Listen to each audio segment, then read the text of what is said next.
السلام علیکم۔ آج کی اس ویڈیو میں بات کریں گے اس وقت کی جب حضرت موسیٰ علیہ السلام کی عمر 8 سال تھی اور آپ فرعون کے سامنے بیٹھے ہوئے تھے تو ایک مرغا زور زور سے بولنے لگا، جس پر حضرت موسیٰ علیہ السلام نے کہا کہ اے مرغے، تم سچ کہتے ہو، یہ بہت ہی دلچسپ واقعہ ہے اور یقیناً آپ کی دلچسپی کا باعث ہوگا۔ اس واقعے کو پورا ضرور سنیے گا اور اگر یہ واقعہ آپ کو پسند آئے تو ویڈیو کو لائک کر کے اللہ کی قدرت چینل کو سبسکرائب کر دیں۔ شکریہ۔ دوستو، جب حضرت موسیٰ علیہ السلام 8 سال کے ہو گئے تو ایک دن فرعون کے سامنے نہایت ادب سے بیٹھے ہوئے تھے۔ فرعون نے غلام کو اشارہ کیا، ہمارے جنگی مرغ کھول دو۔ چنانچہ اس نے پہلے مرغ کو کھولا جو نہایت قد آور اور بڑے بڑے پروں والا تھا، جس نے کھلتے ہی اپنے بڑے بڑے بازو ہلائے اور اپنی بولی میں نہایت زور سے ایک آواز لگائی، جسے سن کر پیارے حضرت موسیٰ علیہ السلام نے کہا کہ سچ کہتا ہے۔ فرعون تعجب سے دریافت کرتا ہے کہ اے فرزند، کیا کہتا ہے؟ آپ نے فرمایا، اس نے اپنی زبان میں خدا کی خوبی اور اس کی تعریف بیان کی ہے جو فی الحقیقت اسی تعریف کے قابل ہے۔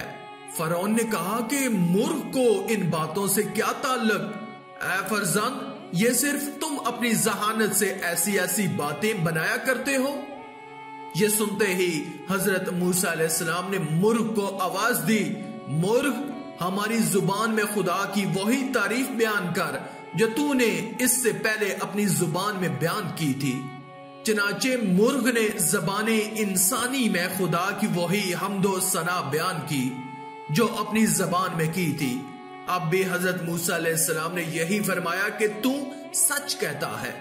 اب تو فرعون نے پوچھا کہ مرغ نے کیا کہا، تو آپ نے کہا کہ مرغ کہہ رہا ہے کہ پاک ہے وہ پروردگار جس نے ایک چرواہے کو ایک طویل عرصے سے اقتدار اور دولت سے نواز رکھا ہے، لیکن اس کے باوجود وہ ناشکری کر رہا ہے۔ فرعون نے دریافت کیا کہ مرغ کو ان باتوں سے کیا سروکار ہو سکتا ہے۔ حضرت موسیٰ علیہ السلام نے مرغ کو آواز دی، مرغ، تو اپنی زبان سے سلیس الفاظ میں یہ بات دہرا دے۔ مرغ نے وہ بات دہرا دی۔ یہ سن کر وہ متعجب ہوا۔ اس وقت فرعون کا وزیر حامان مردود وہی موجود تھا۔ اس نے کہا کہ یہ مرغ جادو کے چنگل میں آ گیا ہے، لہٰذا اسے ذبح کر دیا جائے۔ اس وقت مرغ کو ذبح کر دیا گیا۔